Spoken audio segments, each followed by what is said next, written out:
"Run with me," she cried. Mafia boss helped the terrified bride escape her wedding of fear. The morning sun over Harborview City did not look like the start of a celebration. It looked like a warning. A thick, steel-gray fog rolled off the Atlantic, clinging to the glass skyscrapers of the financial district and shrouding the upper floors of the Harborview Grand Hotel. Down on the street, black limousines idled in a line that stretched for 3 blocks, their exhaust mixing with the salt air. Inside the hotel's penthouse suite, surrounded by $5,000 worth of imported white roses. Lily Hart stared at her reflection and did not recognize the woman looking back. The woman in the mirror was perfection. Her skin was porcelain smooth, her dark hair swept up in an intricate chignon that had taken 2 hours to construct, and her makeup was flawless. But beneath the layers of powder and setting spray, Lily was trembling. The tremor started in her hands and traveled up her arms, settling as a cold, hard knot in her chest. She stood frozen in the center of the room while her mother, Eleanor, adjusted the cathedral-length veil. The silence in the room was suffocating. It was not the peaceful silence of anticipation. It was the heavy, pressurized silence of a contract being signed. "Hold still," Eleanor said sharply. She tugged at the lace hem of the veil, smoothing a wrinkle that only she could see. "You are fidgeting like a child. Lily, I can't breathe," Lily whispered. Her voice sounded thin, foreign to her own ears. The corset beneath her dress was cinched so tight that her ribs felt as though they were slowly collapsing inward.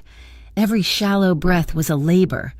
"Beauty is pain," her mother replied automatically, reciting the phrase like a catechism she had learned decades ago. She stepped back to critique the visual effect. She did not look at Lily's eyes. She looked at the dress, the diamonds, the hair. She looked at the product they were about to sell. "You look acceptable." "Victor will be pleased." The name made Lily's stomach lurch. She reached for the glass of water on the vanity, but her hand shook so violently that water sloshed over the rim, splashing onto the marble counter. She set the glass down with a clatter before she could drop it entirely. "Careful," Eleanor snapped, her composure cracking for a fraction of a second. "Do not ruin the silk. Do you have any idea how much this cost?" Lily gripped the edge of the vanity, her knuckles turning white. She looked down at her phone, which sat face up on the table. A text message from her father, Charles Hart, had arrived 10 minutes ago. It was short, brutal, and devoid of affection. "Smile, behave, do not embarrass me." The words blurred before her eyes. It was not just wedding jitters. It was terror. 2 weeks ago, she had tried to tell her father the truth. She had sat in his mahogany-paneled study, her hands folded in her lap, and told him that she could not marry Victor Kane. She had told him about the night Victor had taken her to dinner, how a waiter had spilled a drop of wine on the tablecloth, and how Victor's charm had instantly evaporated, replaced by a cold, reptilian rage. He had not hit the waiter, but the way he had gripped Lily's wrist under the table, squeezing until the bones ground together, had told her everything she needed to know about her future. Her father had not listened. He had poured himself a scotch and looked at her with disdain. "You are being hysterical," Charles had said. "Victor is a powerful man. He runs this city. The merger between Hart Enterprises and Kane Logistics is worth millions. If you walk away, I will cut you off. I will freeze your accounts. I will smear your name in every paper in town until you are a laughingstock. I will make sure no man will ever want a scandal like you." The memory of his voice made the room feel colder. Lily closed her eyes, trying to force the air into her lungs. A knock at the door shattered the moment. Her mother smoothed her own dress and opened the door. Victor Kane walked in. He was a handsome man in the way a shark was handsome, sleek, sharp, and predatory. His tuxedo was tailored to the millimeter, emphasizing his broad shoulders. He smiled at Eleanor, a charming, practiced expression that did not reach his eyes. "Leave us," Victor said. His voice was smooth, like velvet dragged over gravel. Eleanor hesitated for a moment, then nodded. "Of course. I will be downstairs." As the door clicked shut, the temperature in the room seemed to drop 10 degrees. Victor did not move toward Lily immediately. He stood by the door, adjusting his cufflinks, watching her with a possessive, calculating gaze. He looked at her not with love, but with the satisfaction of a collector acquiring a rare piece. "You look stunning," he said, walking slowly toward her. Lily instinctively took a step back, hitting the edge of the vanity. Victor stopped directly in front of her. He reached out and placed his hands on her waist. His fingers dug into the silk, pressing hard against her ribs, claiming her. "You are shaking," he observed. His tone was conversational, but the grip on her waist tightened. "I am nervous," Lily managed to say. Victor leaned down, his face inches from hers. She could smell his cologne, musk and expensive tobacco. It made her want to gag. "There is no need to be nervous," he whispered. "Everything is arranged. You just have to walk down the aisle and say 2 words. That is all I require of you." He moved one hand from her waist to her face, his thumb tracing her jawline. The touch was light, but it felt like a brand. "And Lily," he added, his voice dropping to a low, lethal register. "Do not get any ideas about making a scene. I know you spoke to your cousin Mia yesterday." Lily froze. Mia was 19, a sophomore in college, innocent and completely unaware of the darkness Lily was trapped in. "She has a very bright future," Victor continued, his eyes dead cold. "It would be a tragedy if she lost her scholarship, or if she found herself involved in an unfortunate accident. You understand me, don't you?" Tears pricked Lily's eyes, hot and stinging. He was threatening Mia. He knew exactly where to strike to ensure her compliance. "I understand," she whispered, her voice breaking. "Good." Victor stepped back, satisfied. He adjusted his jacket, the mask of the charming groom sliding back into place. "Wipe your eyes, Lily, you have a role to play." He turned and walked out, leaving her alone in the crushing silence of the suite. Downstairs, the grand ballroom was a sea of designer suits and couture gowns. The air hummed with the murmur of 300 guests. Politicians, real estate tycoons, and industry titans mingled, sipping champagne and exchanging gossip to the outside world. This was the social event of the year, a match made in heaven. 2 powerful dynasties uniting near the back of the room, standing slightly apart from the crowd. Dante Moretti watched the spectacle with a look of bored detachment. He did not belong here, and everyone knew it. He was not old money like the Harts, and he was not corporate royalty like the Canes. Dante was the head of the Moretti crime family. He had been invited for one reason: business. Victor needed the unions, and Dante controlled them. His presence was a necessary evil, a quiet seal on a dirty alliance. Dante took a sip of sparkling water, refusing the champagne. He was tall, with dark hair and eyes that missed nothing. He wore a black suit that cost more than most of the cars in the valet lot, but he wore it with a casual lethargy that made the other men in the room look stiff and uncomfortable. 2 of his men, heavy-set and alert, stood a few feet away, scanning the exits. "This place smells like desperate money," Dante murmured to himself. He scanned the room, noting the forced smiles of the bride's family. Charles Hart was laughing too loud near the front row, his hand clapping the back of the mayor. It was a performance. Dante knew a hustle when he saw one. The music changed. The heavy oak doors at the back of the room swung open. A hush fell over the crowd as the wedding march began to play. The guests turned, craning their necks to see the bride. Lily appeared in the doorway. Dante's glass paused halfway to his mouth. He had expected a trophy wife.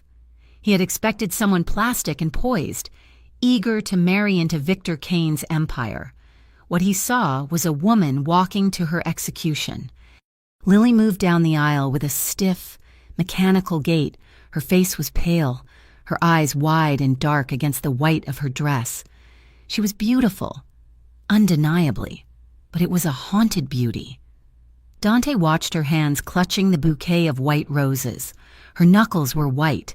She was holding on to the flowers as if they were the only thing keeping her upright. He looked at Victor standing at the altar. Victor stood with his chest puffed out, a look of smug ownership plastered on his face. Dante felt a flicker of disgust in his gut. He was a criminal. Yes, he had done terrible things in the name of his family, but he did not prey on the weak. He did not cage women. Lily reached the altar. The music faded. The priest began to speak, his voice booming through the sound system, talking about love and honor and cherish. The words felt hollow, bouncing off the gilded walls. Dante moved slightly to get a better angle. He saw Lily's shoulders trembling. It was subtle, but to a man who made his living reading body language, it was screaming. The ceremony dragged on. Finally, the priest turned to Lily. "Do you, Lily Elizabeth Hart, take this man to be your lawfully wedded husband?" The silence that followed was a beat too long. Lily stared at Victor. Victor's smile didn't waver, but his eyes narrowed. A faint, warning smirk touched his lips. It was a microscopic expression, invisible to the guests in the back rows, but Dante saw it. It was the look of a man reminding his dog who held the leash. Lily's breath hitched. She looked down at her hands. The ring Victor was holding glinted under the chandelier lights. She looked up, past Victor, past the priest, her gaze sweeping frantically over the crowd. For a split second, her eyes locked with Dante's. He was standing 30 feet away, leaning against a marble pillar. In her eyes, he saw pure, unadulterated panic. It was the look of an animal caught in a trap, realizing the jaws were about to snap shut. He didn't look away. He held her gaze, his face impassive, but his mind racing. Something inside Lily snapped. The threat against her cousin, the pressure from her father, the suffocating weight of the dress, it all crested like a wave. "I can't," she whispered. The microphone picked it up. A ripple of confusion went through the front row. Victor's smile vanished. He stepped forward, reaching for her arm. "Lily, stop this." "No," she said, louder this time. Her voice shook, but it was clear. "I can't do this." She took a step back, her heel catching on the train of her dress. She stumbled, then righted herself. Charles Hart stood up in the front row, his face turning a violent shade of red. "Lily, get back there." The guests began to murmur. The shock was palpable. The perfect facade was cracking, shards of reality falling onto the polished floor. Lily looked at Victor's reaching hand, the same hand that had bruised her waist, the same hand that would control her for the rest of her life. She spun around. She didn't walk. She didn't glide. She bolted, clutching her heavy skirt in both hands. Lily ran down the side aisle toward the service corridor. The sound of her heels striking the floor echoed like gunshots. "Stop her!" Victor roared. His voice lost all its smooth charm. It was a command. 2 private security guards stationed near the front sprang into action. They moved to intercept her. Dante didn't think. He didn't weigh the political consequences. He didn't calculate the fallout with the Kane organization. He simply acted. He pushed off the pillar, moving with deceptive speed for a man in a suit. As the first security guard rushed past him to grab Lily, Dante stepped directly into his path. They collided with a heavy thud. The guard, off balance, stumbled sideways. "Watch where you are going," Dante growled, grabbing the man's lapels as if to steady him, effectively pinning him in place. The second guard tried to skirt around the scuffle. Dante extended his leg, a subtle, precise movement. The guard's foot caught Dante's ankle, and he went down hard, crashing into a waiter holding a tray of crystal flutes. Glass shattered. Guests screamed. The side aisle descended into chaos. "Sorry," Dante murmured to the groaning guard, his voice devoid of apology. "Clumsy of me." Lily didn't look back. The obstruction gave her the 3 seconds she needed. She slammed her shoulder against the service door and burst through, disappearing from the ballroom. Dante released the guard, smoothed his jacket, and signaled to his men. "Car," he said softly. "Now." He turned and followed the bride. The service hallway was a maze of concrete and fluorescent lights, a stark contrast to the velvet luxury of the ballroom. Lily ran blindly, her breath tearing at her throat. She passed startled catering staff who dropped trays of hors d'oeuvres as a white blur flew past them. She took a left, then a right, looking for an exit. Panic was beginning to claw at her mind. She had no plan, she had no money, she had nowhere to go. If they caught her now, Victor would never let her see the light of day again. He would lock her away. He would hurt Mia. She saw a red exit sign at the end of a long corridor.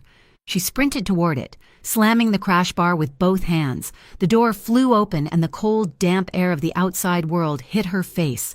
She stumbled out into a rear loading dock. It was lined with catering vans and dumpsters.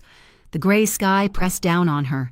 She spun in a circle, her chest heaving. The parking lot was fenced in. There was a guard booth at the main gate. She was trapped. Behind her, the door banged open. Lily flinched, backing up against a stack of crates, expecting to see Victor's furious face. It was Dante. He stepped out into the daylight, looking calm amidst the storm he had just helped create. He spotted her immediately. She was shaking so hard the layers of tulle on her dress were vibrating. Behind him, inside the hotel, shouts were getting louder. "There!" someone yelled from the corridor. She went out the back. Dante looked at Lily. He saw the terror, but he also saw the spark of rebellion that had made her run in the first place. He reached into his pocket and pulled out a set of keys. His black sedan was parked 20 feet away, idling softly where his driver had brought it around on command. Dante looked at his driver, a man named Sal. "Out," Dante ordered. Sal didn't ask questions. He killed the engine, jumped out, and tossed the keys to Dante. Dante caught them in one hand. He looked at Lily. The sounds of pursuit were seconds away. Victor's men would be coming through that door with weapons and orders to retrieve property. "You have a choice," Dante said. His voice was low, cutting through the wind. "You can stay here and explain yourself to them, or you can come with me." Lily looked at the door. Then she looked at the man standing by the black car. She didn't know him. She knew his name was Moretti, a name whispered with fear in her father's circles. She knew he was dangerous, but he was the only person in that entire building who had looked at her and seen a human being. The door handle behind Dante began to turn. Someone was throwing their weight against it. "Run with me," Dante said. It wasn't a command. It was an invitation. Lily didn't think. She pushed off the crates and ran. Dante had the passenger door open before she reached him. She threw herself into the seat, the mass of her wedding dress filling the cabin with white silk and lace. Dante slammed the door and vaulted over the hood. Sliding into the driver's seat, the engine roared to life with a guttural growl. Just as the service door burst open and 4 of Victor's security guards spilled out onto the loading dock, Dante slammed the car into gear. The tires shrieked against the asphalt, burning rubber and sending up a cloud of white smoke. The sedan fishtailed, then straightened out, rocketing toward the service exit. "Stop them!" one of the guards screamed, reaching for his radio. "Seal the gates!" Dante ignored the gate arm lowering ahead of them. He floored the accelerator. The heavy black sedan smashed through the wooden barrier, splintering it into kindling. They shot out onto the coastal highway, merging into the traffic with aggressive precision. Lily sat frozen in the passenger seat, her hands gripping the dashboard. She stared into the side mirror, in the distance. The Harborview Grand Hotel shrank, a towering monument to the life she had just incinerated. She looked at Dante. His profile was hard, his eyes focused on the road, his hands steady on the wheel. He wasn't smiling. He was scanning the mirrors, checking for a tail. "We aren't clear yet," he said, his voice calm. "Victor will have every mercenary in the city looking for this car in 10 minutes. Lily let out a breath she felt like she had been holding for years. She looked down at her dress, the symbol of her captivity, now ruined with grease from the door jam. "Why?" she asked, her voice trembling. "Why did you help me?" Dante glanced at her for a second, his dark eyes unreadable. "Because you asked," he said simply. He turned his attention back to the road, weaving through the heavy traffic, driving her away from the altar and into a war. Behind them, the city began to wake up to the news that the bride was gone, and the hunt had begun. The engine of the sedan roared, a guttural sound that vibrated through the floorboards and up into Lily Hart's bones. The world outside the tinted windows was a blur of gray concrete and passing cars, smearing together like a watercolor painting left out in the rain. Lily pressed her back against the leather seat, her chest heaving, the corset acting like a vice around her ribs. Every breath was a battle, a shallow gasp that brought no relief. "Get down," Dante said. His voice was calm, devoid of the panic that was currently clawing at Lily's throat. He did not look at her. His eyes were flicking between the road ahead and the rearview mirror.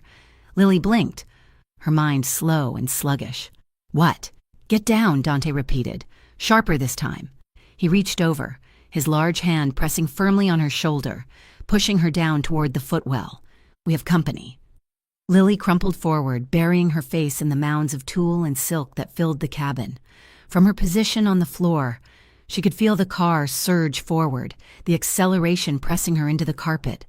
She heard the screech of tires as Dante swerved violently to the right, cutting across 3 lanes of traffic.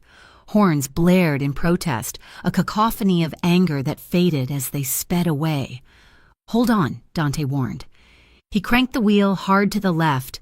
The car drifted, the back end sliding out before the tires caught traction again.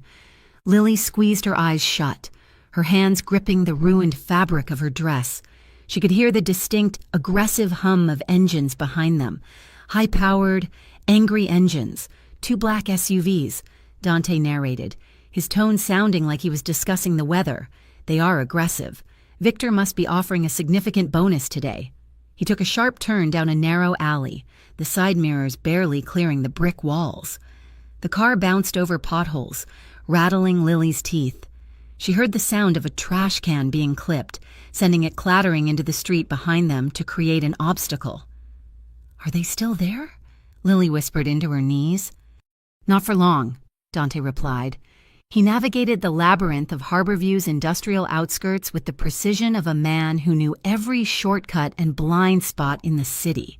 He wove through a maze of warehouses, cut through a chain-link fence that had been conveniently left open, and finally merged onto a service road that ran beneath the elevated highway. The shadows of the overpass swallowed them, hiding the car from the aerial view. Dante slowed the car down, letting the engine settle into a low purr. He checked the mirrors one last time. The road behind them was empty. "You can sit up now," he said. Lily struggled to pull herself up. Her hair, which had been lacquered into a perfect sculpture hours ago, was now falling in loose, messy strands around her face. She looked out the window. They were in a part of the city she had only ever seen on the news, the decaying industrial district, a graveyard of old factories and rusted water towers. Dante pulled the car up to a nondescript brick building with peeling paint. A faded sign above the rolling metal door read, "Moretti Auto Repair." He pressed a remote clipped to his visor, and the metal door rattled upward with a grinding screech. He drove inside, and the door slammed shut behind them, plunging them into sudden darkness before the overhead fluorescent lights flickered on. "We are here," Dante said, killing the engine. Lily did not move.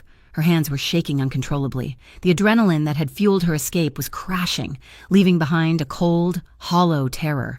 She had run. She had actually run. And now she was in a garage with a crime boss, miles away from the only life she had ever known. Dante got out of the car. He walked around to her side and opened the door. He didn't rush her. He stood there, one hand resting on the roof of the car, waiting. "I can't," Lily whispered, staring at the concrete floor. "My legs. I don't think they will hold me." Dante leaned in. He did not ask for permission, but his movements were not aggressive. He slid one arm behind her back and the other under her knees. With a grunt of effort, he lifted her out of the car, the endless yardage of the wedding dress cascading over his arms like a waterfall. He carried her toward a steel staircase at the back of the garage. The air smelled of motor oil, stale coffee, and old wood, earthy, sharp, and real. It was a violent contrast to the suffocating scent of lilies and expensive perfume that had choked her at the hotel. He carried her up the stairs and kicked open a heavy door at the top. The apartment was an open-concept loft, clearly converted from an old office space. Exposed brick walls, wide plank floors, and large windows covered with blackout curtains. It was sparse, masculine, and lived in. There was a leather couch that looked worn, a small kitchenette, and an unmade bed in the corner. Dante set her down on her feet in the center of the room. Lily swayed, grabbing the back of a wooden chair to steady herself. Dante stepped back, giving her space.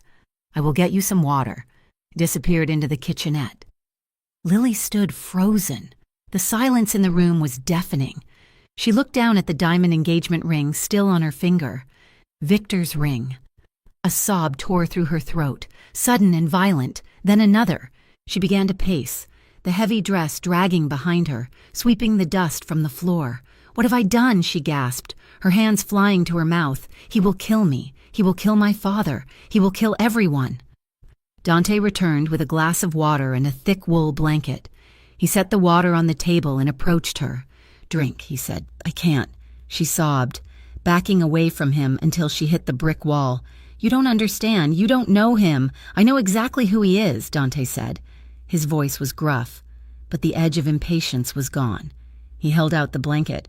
"But panic will not help you now. Panic makes you stupid, and stupid gets you killed." He stepped closer and draped the blanket over her shaking shoulders. The wool was scratchy, but warm. Lily clutched it tight, pulling it around her like armor. "Why did you bring me here?" she asked, her voice cracking. "You should have just let me go." "And let Victor's men pick you up 2 blocks from the hotel?" Dante shook his head. "You made a choice. Lily, you stepped off that altar. That was the hard part, but you need to understand something right now." He leaned in, his dark eyes locking onto hers, forcing her to focus. "If you go back to him now, if you try to apologize and beg for forgiveness, it will be over. He will never trust you again. He will lock you in a gilded cage and throw away the key. If you go back, they own you forever. Is that what you want?" Lily stopped crying. The image of Victor's cold, possessive smirk flashed in her mind, the way he had squeezed her waist, the threat against her cousin. "No," she whispered. "Then drink the water," Dante said. She reached out with a trembling hand and took the glass. She drank it in one long gulp, the cool liquid soothing her raw throat. "I need to get this off," she said, her voice stronger. "I can't breathe in this. I can't think." Dante looked at the dress. It was a masterpiece of couture fashion, intricate and structurally complex. It was also a straitjacket. "The bathroom is through there," he said, pointing to a door. "But I don't have anything for women here." "You will have to wear my clothes." "I don't care," she said. "Just get this off me." She walked behind a folding divider screen that separated the sleeping area from the living space. She reached around to her back, her fingers fumbling for the zipper. It was hidden beneath a row of tiny, decorative silk buttons. Her hands were shaking too badly. She clawed at the fabric, frustration mounting into panic. She couldn't reach it. She was trapped in the silk. "I can't do it," she cried out, the hysteria bubbling up again. "It's stuck. I can't get out." There was a pause. Then she saw Dante's shadow against the screen. "Turn around," he said from the other side. "Back up to the edge of the screen." Lily hesitated, then turned her back to the divider. She felt Dante's presence just on the other side. "I am coming around," he said. "I will not look." He stepped around the edge of the screen. True to his word, he kept his eyes fixed on the far wall, his body angled away from her. He moved behind her. "I am going to unzip it," he said. Lily felt his knuckles brush against her bare spine. She flinched. His hands were warm, calloused, and large. He found the tiny tab of the zipper amidst the lace. "Take a breath," he murmured. Lily inhaled sharply. Dante pulled the zipper down in one smooth motion. The bodice sprang open, the pressure on her ribs instantly vanishing. The dress pooled loosely around her hips. "Thank you," she breathed, clutching the front of the bodice to her chest. Dante did not move away immediately. For a second he stood behind her, close enough that she could feel the heat radiating from his body. "Here," he said.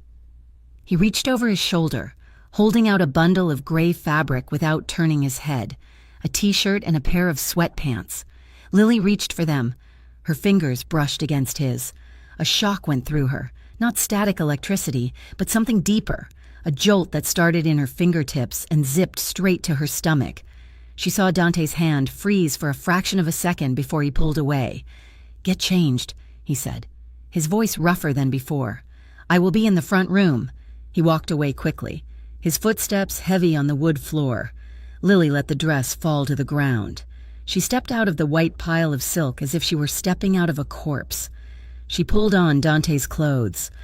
The t-shirt was soft and worn, Smelling of sandalwood and detergent, it hung to her mid-thigh. The sweatpants were enormous, requiring her to roll the waistband 3 times and cuff the ankles so she wouldn't trip. She looked at herself in the small mirror leaning against the wall. The heavy stage makeup from the wedding looked grotesque now. Smudged eyeliner, lipstick worn away to a stain. She grabbed a washcloth and scrubbed her face until her skin was raw and pink. When she walked back out, Dante was standing by the window, looking through a crack in the curtains. He turned to face her. She looked small in his clothes, drowned in gray cotton, but stripped of the diamonds and the lace, she looked more real. Dante's gaze lingered on her face. The vulnerability was there, open and bruising, but beneath it, he saw the set of her jaw. She was terrified, but she was standing upright. "Better?" he asked. "Yes," she said. She hugged her arms around herself, the long sleeves flopping over her hands. "Dante, I need to know." She took a step closer to him. "You are his business partner. You were at the wedding to seal a deal with him. Why did you help me run? You just started a war with the most powerful corporate entity in the city. Why?" Dante sighed and ran a hand through his hair. He walked over to the kitchenette and leaned his hip against the counter, crossing his arms. "I am a criminal. Lily, I run numbers. I manage unions. I move goods that aren't on the manifest. I have done things that would make your father faint, but I have rules." He looked her dead in the eye. "I don't work for men who treat women like livestock. I saw the way he grabbed you in the hallway before the ceremony. I saw the bruises starting to form on your arm, and I saw the look in your eyes at the altar." He paused, his expression darkening. "My father was a man like Victor. He thought fear was the only way to get respect. I spent my whole life cleaning up the messes he made. I swore when I took over the family that I wouldn't be him, helping you. It wasn't business, it was necessary." Lily stared at him. She had been raised to believe that men like Dante were monsters, chaotic and cruel. Yet here he was, destroying his own alliances because of a code of honor her own father didn't possess. "What about the fallout?" she asked. "The Canes will come for you. Let them come," Dante said, a dark amusement tugging at the corner of his mouth. "I have been fighting wars since I was 15. Victor Kane is used to fighting with lawyers and shareholders. He's about to learn that the street fights back differently." Suddenly, a heavy pounding echoed from the metal door downstairs. Lily gasped, spinning toward the noise, her heart hammered against her ribs. "They found us," she whispered. "Oh God, they found us." She scrambled backward, looking for a place to hide. Dante moved instantly. He crossed the room in 2 strides and grabbed her by the shoulders. His grip was firm, grounding her. "Hey," he said, his voice low and commanding. "Look at me." Lily looked up, her eyes wide with terror. "Stay here," he whispered. "Go behind the divider. Do not make a sound." He released her and moved toward the door, pulling a black handgun from the waistband of his trousers. Lily hadn't even noticed he was wearing it. She pressed her hand over her mouth and ducked behind the screen, listening. She heard Dante walk to the intercom on the wall. "Yeah?" Dante barked. "It's me, boss." A tinny voice came through the speaker. "Jimmy, I forgot my wrench set. I need it for the morning job." Lily let out a breath that sounded like a sob. Dante holstered the gun. He pressed the button. "Grab it and get out. Jimmy, lock the gate." Oh. He turned back to the room as the sounds of the mechanic rummaging downstairs drifted up. He looked at the divider where Lily was hiding. "It's okay," he called out softly. "It's just one of my mechanics." Lily stepped out. She was trembling again. The brief spike of fear had shattered the fragile calm she had found. It was a stark reminder. They were not safe. They were just waiting. "Come here," Dante said. He led her to the couch. "Sit." Night fell over Harborview, turning the gray fog into a deep, bruised purple. The apartment was dark, lit only by the ambient glow of the city lights filtering through the curtains. Lily sat on the couch, her knees drawn up to her chest, her chin resting on them. She couldn't sleep. Every time she closed her eyes, she saw the church doors opening. Dante sat on the other end of the couch. He had taken off his suit jacket and rolled up his sleeves, revealing forearms corded with muscle and marked with faint, white scars. He held a glass of whiskey, the amber liquid catching the light. He didn't speak for a long time. He just let her be. "I never had a choice," Lily said quietly, breaking the silence. Her voice was barely a whisper. "From the day I was born, I was an asset." "Sit up straight, Lily. Don't eat that. Lily, smile for the camera. Lily, I thought if I was perfect enough, if I did everything they asked, eventually I would earn the right to be happy." She turned her head to look at him. "I was stupid." "You weren't stupid," Dante said, looking into his glass. "You were surviving." He took a sip of the whiskey. "I grew up on the corner of 4th and Main." He said, "My first toy was a switchblade. I learned to read people before I learned to read books. If you showed weakness in my neighborhood, you got eaten, so I built armor. I became harder than everyone else." He looked at her. "We are not so different. Lily. You wore diamonds and I wore leather, but we were both just trying to keep the wolves away." Lily shifted, lowering her legs. She turned her body toward him. The space between them on the couch felt charged, heavy with the things they weren't saying. She looked at his face, the sharp jawline, the shadow of stubble, the eyes that had seen too much violence but could still look at her with kindness. "Thank you," she said, "for seeing me. Nobody has ever really seen me." She felt a tear escape, rolling hot down her cheek. Dante reached out. He didn't think about it. His hand moved on its own. His thumb brushed the tear away, his skin rough against her soft cheek. He didn't pull his hand away. He cupped her face, his fingers threading into the hair at her temple. Lily leaned into his touch. It was instinctive. She felt a magnetic pull, a desperate need for connection in the wreckage of her life. She looked at his lips. Dante's gaze dropped to her mouth. His breath hitched. He leaned in, just an inch. Lily's eyes fluttered half-closed. The air between them crackled, electric and terrifying. It was desire, yes, but it was also gratitude and fear and the sudden overwhelming realization that she was safe with him. His face was so close she could feel the warmth of his skin. The phone on the table screamed. The sound shattered the moment like a hammer hitting glass. Dante jerked back, his hand falling from her face. Lily gasped, pulling away, her heart hammering against her ribs. Dante stared at the phone. It was vibrating angrily against the wood. The screen lit up with a blocked number. He picked it up. His face changed instantly. The vulnerability vanished, replaced by a mask of stone. "Moretti," he answered. Lily watched him. She couldn't hear the voice on the other end, but she heard the venom in the tone. Dante listened, his jaw clenched tight enough to snap. "I don't know what you are talking about. Victor?" Dante lied, his voice flat and cold. A pause. "If you come near my territory, I will burn your operations to the ground," Dante said. "Do not threaten me." He hung up and tossed the phone onto the table. It slid across the surface and stopped near the edge. He looked at Lily. The softness was gone from his eyes. He looked tired.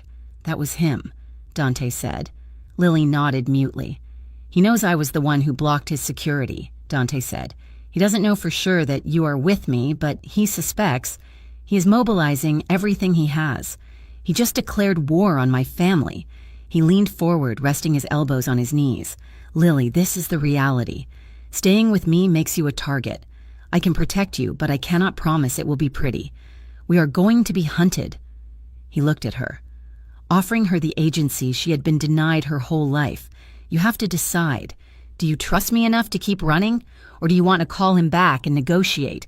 Because once we leave this room tomorrow, there is no turning back." Lily looked at the phone. Then she looked at Dante. She saw the danger in him, but she also saw the man who had wiped away her tear. "I'm not going back," she said, her voice steady. "I'm running with you." The city of Harborview was waking up, but the morning light struggled to pierce the heavy curtains of the safe house. Dante Moretti was already awake, packing a duffel bag with methodical efficiency. Lily watched him from the doorway of the bedroom, her arms crossed over the oversized t-shirt she was still wearing. "We cannot stay here," Dante said without looking up. He snapped the bag shut. "The city is too small. Victor has surveillance on every major intersection, and your father has the police checking plates. We need to move." Lily felt a fresh wave of anxiety. "Where do we go?" "North," Dante replied. "I have a place about 3 hours from here. It is off the grid. Victor's men stand out in small towns. They are city wolves. They do not know how to hunt in the woods." He walked over to the table and picked up a stack of items he had arranged there. "Here," he said, handing them to her. Lily took them. A disposable burner phone, a plain navy blue hoodie, a baseball cap with a faded logo of a local trucking company, and a driver's license. She looked at the ID. The photo was her, taken from a social media post, likely, but the hair had been digitally darkened, and the name read Sarah Miller. "Sarah Miller?" she asked, looking up at him. "It is boring," Dante said. "That is the point. You are not Lily Hart anymore. You are Sarah. You are nobody." He gestured for her to put on the hoodie. "Listen to me, Lily, when we are out there, you need to change how you walk. You have a rich girl's walk, chin up, shoulders back, expecting people to move for you. You need to walk like you are tired, head down, hands in pockets, blend in. If you look like you are hiding, people will notice. If you look like you are just trying to get through the day, you become invisible." Lily pulled the hoodie over her head. She tucked her hair up into the cap and looked in the mirror. Sarah Miller looked back at her, a nondescript woman in baggy clothes. "I can do that," she said, pulling the brim of the hat down. They ditched the black sedan 3 blocks away and switched to a rusted, tan pickup truck that Dante had stashed in a long-term parking lot. The truck smelled of old vinyl and pine air freshener. It rattled when it hit 40 miles per hour, but it was invisible in the stream of morning commuters. As they left the city limits, the skyline of Harborview, the glass towers that represented her father's power, faded into the rearview mirror. Lily felt a physical weight lift from her chest. 2 hours later, Dante pulled into a gravel lot off the highway. A weathered sign read Sal's Diner. "Hungry?" he asked. "Starving," Lily admitted. Inside, the diner was loud and smelled of bacon grease and strong coffee. A waitress with tired eyes pointed them to a booth in the back. Lily slid into the vinyl seat, keeping her head down as Dante had instructed. But after 10 minutes, she realized something. No one was looking at her. No one whispered. No one took a photo. To these people. She wasn't the runaway bride from the society pages. She was just a woman in a hoodie eating breakfast with a guy in a flannel shirt. The anonymity was intoxicating. When their pancakes arrived, stacks as big as dinner plates, Lily took a bite and let out a genuine groan of delight. "This is amazing," she said, her mouth full. "At home. I wasn't allowed to eat carbs before noon. My mother said it made me look puffy." Dante watched her, a faint smile touching his lips. He was seeing a new side of her. The terrified victim was receding, replaced by a young woman who was discovering freedom for the first time. "You have syrup on your chin." "Sarah," he teased, using her alias. Lily laughed, a real, bright sound that made Dante's chest ache in a way he wasn't used to. She wiped her chin with a paper napkin. "So, Mr. Moretti," she said, leaning forward, "do you eat carbs, or does that violate the Mafia code of conduct?" Dante chuckled, cutting into his own stack. "We make exceptions for pancakes." The safe house was a cabin nestled on the edge of a small, secluded lake. It belonged to a retired associate of Dante's, an old man who now lived in Florida. The cabin was modest, wood siding, a stone chimney, and a porch that overlooked the water. It was quiet. The only sound was the wind in the pines and the gentle lap of waves against the dock. "It's dusty," Lily observed as they walked in. Dante set the bags down. "Nobody has been here in 6 months. For the next few hours, they fell into a rhythm of domestic work that felt bizarrely normal given the circumstances." Lily found a broom and swept the cobwebs from the corners. Dante hauled in firewood and checked the generator. They moved around each other easily, passing supplies, sharing tasks. There was no staff, no maids, no schedule, just the two of them, making a home out of a hideout. by evening. The cabin was warm and clean. The tension that had defined their escape had softened into something else, a comfortable, simmering awareness. Lily watched Dante chop wood outside the window, admiring the effortless power in his swing. Dante watched Lily fold blankets on the couch, struck by how quickly she adapted, how she didn't complain about the dust or the hard work. 2 nights later, a storm rolled in. Thunder rattled the window panes, and the rain came down in sheets, turning the lake into a churning gray mass. The lights in the cabin flickered once, twice, and then went out. Dante cursed softly in the dark. "The generator," he said. "I need to check the breaker." He fumbled for a flashlight, the beam cutting through the darkness. He got the power back on, but only partially. A few low-wattage lamps cast a golden, intimate glow over the living room and kitchen. Lily was in the kitchen, trying to cook pasta on the gas stove. The space was small, a narrow galley that forced them into close proximity. Dante came in to grab a bottle of wine he had found in the cupboard. "I think the sauce is burning," he noted, leaning over her shoulder to inspect the pot. "It is not burning, it is caramelizing," Lily retorted. Though she quickly turned down the heat, she turned to grab a wooden spoon, and in the tight space, she bumped into him. He didn't move. He was a solid wall of warmth behind her. "Sorry," she murmured, reaching across him for the salt. She fumbled the heavy shaker, and it slipped from her fingers. Dante's hand shot out, catching it before it hit the floor. His other hand instinctively grabbed her wrist to steady her. "Got it," he said. He didn't let go. For a heartbeat. Time suspended. His fingers were wrapped around her wrist, his thumb resting against her pulse point. He could feel her heart beating. Fast. Fluttering like a bird's wings. They stood there in the dim kitchen, the smell of tomato sauce and rain in the air, neither of them moving. Dante looked down at her hand, then up at her face. His eyes were dark, searching. "Careful," he whispered. He slowly released her wrist, his fingers trailing against her skin as he pulled away. The loss of contact felt like a physical chill. After dinner, the storm had settled into a steady, rhythmic downpour.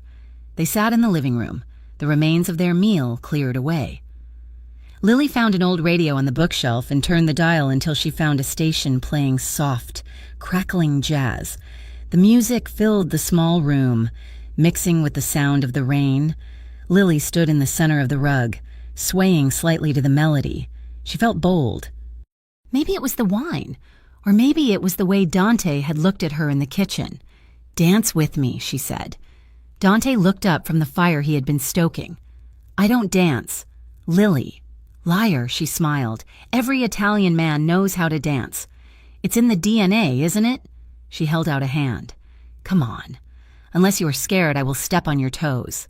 Dante looked at her hand. He knew he should say no. He knew he should keep the wall up. But looking at her, standing there in his oversized sweatpants, her hair loose, a playful challenge in her eyes, he found he couldn't refuse her anything. He stood up and took her hand. "If you step on my toes," he warned, his voice low, "I am leaving you here." He pulled her in. It wasn't a stiff, formal ballroom hold. He placed one hand firmly on her lower back, pulling her flush against him, his other hand interlaced with hers, their fingers locking together. They began to sway. The cabin seemed to shrink until it was just the two of them. Lily rested her cheek against his chest. She could hear his heart beating, slow, steady, a heavy thud that reverberated through her own body. He smelled of wood smoke and rain. He felt safe. He felt like a fortress. She closed her eyes, letting herself drift. For the first time in her life, she wasn't performing. She wasn't being watched. She was just holding a man, and he was holding her back. The music swelled, a mournful trumpet solo. Dante's hand on her back moved slightly, sliding up her spine, pressing her closer. Lily lifted her head. Dante was looking down at her. The playfulness was gone. His expression was raw, intense. His gaze dropped to her lips, then back to her eyes. The air in the room grew heavy, charged with a static electricity that made Lily's skin prickle. "Dante," she whispered. He didn't answer. He just leaned down. The kiss started slow, hesitant, a question. Lily answered it. She rose onto her tiptoes, pressing her body against his.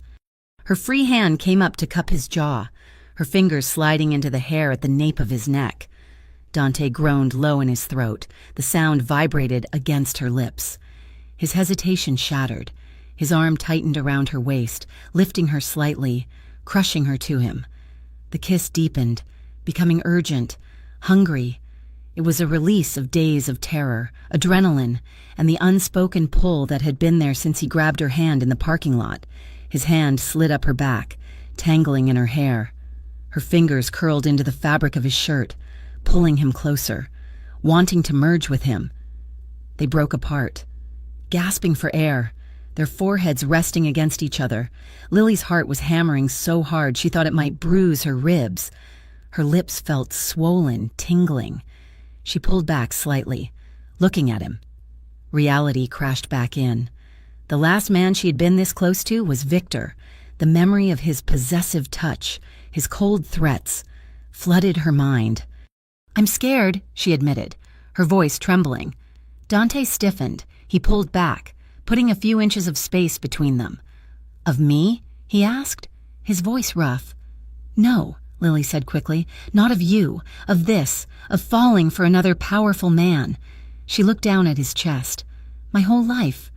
Men have controlled me. My father, Victor.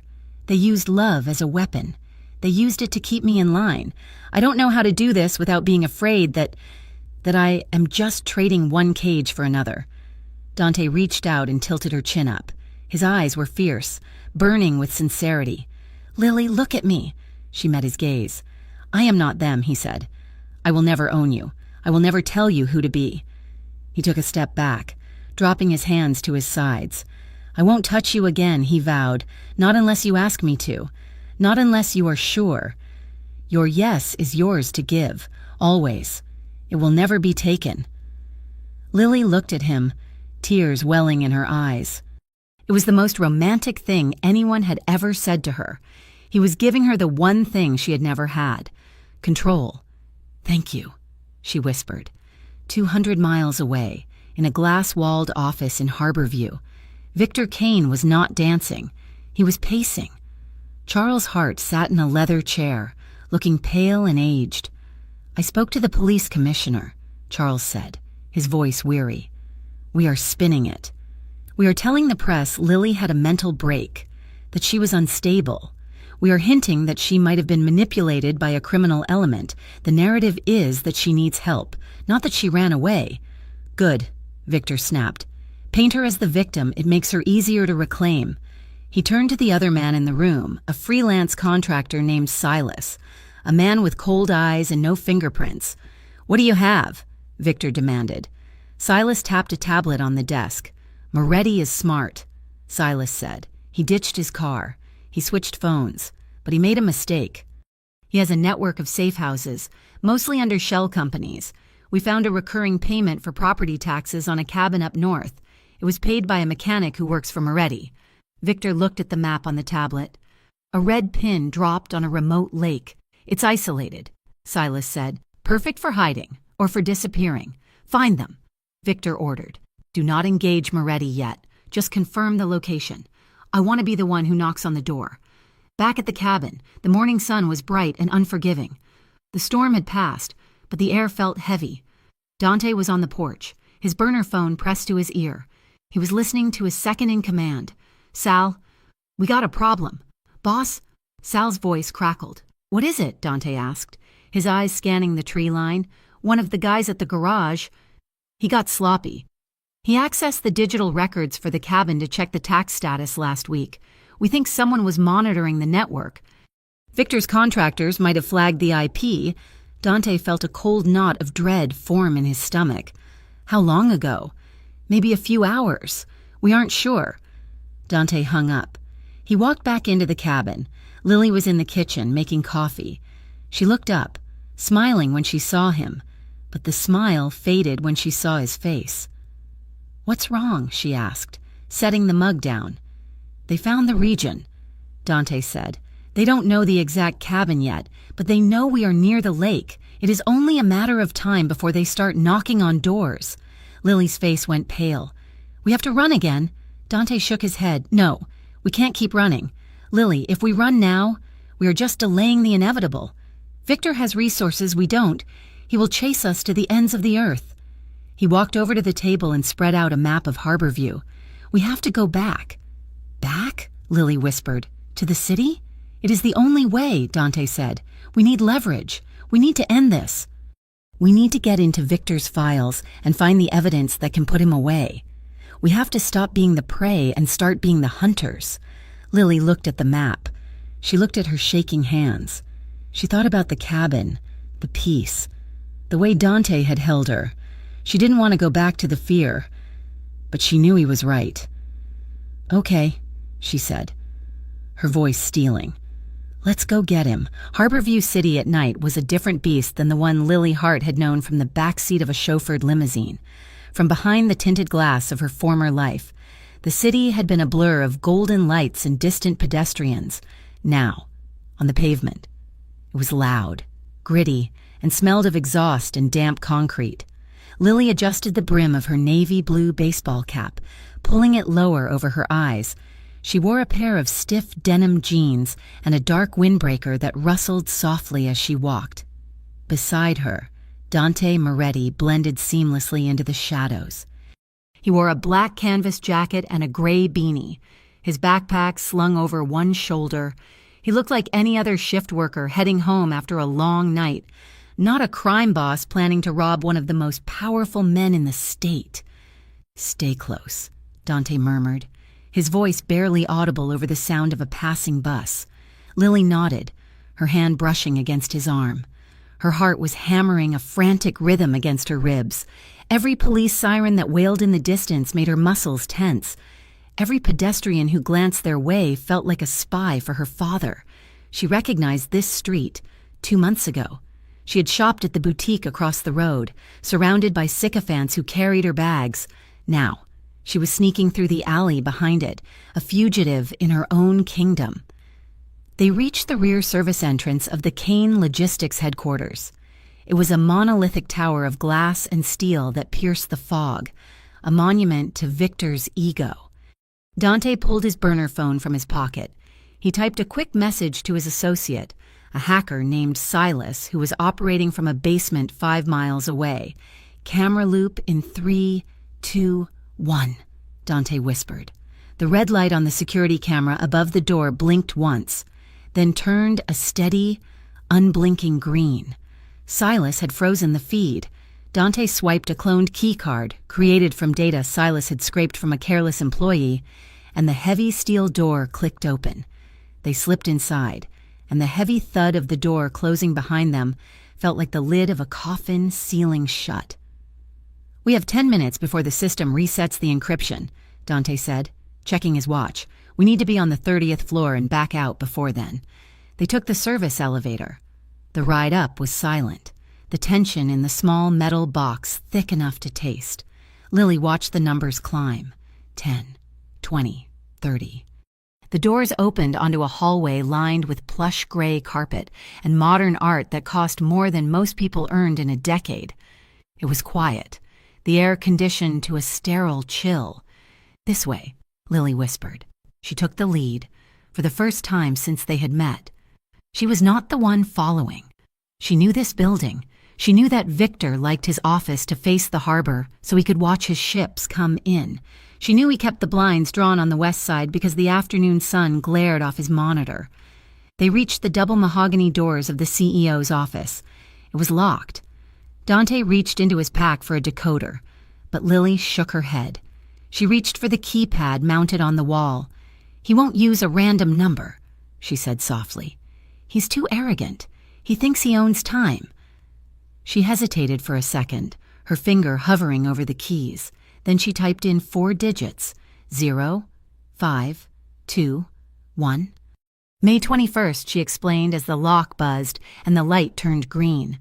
The day my father signed the loan that put our family in his debt. He calls it our anniversary.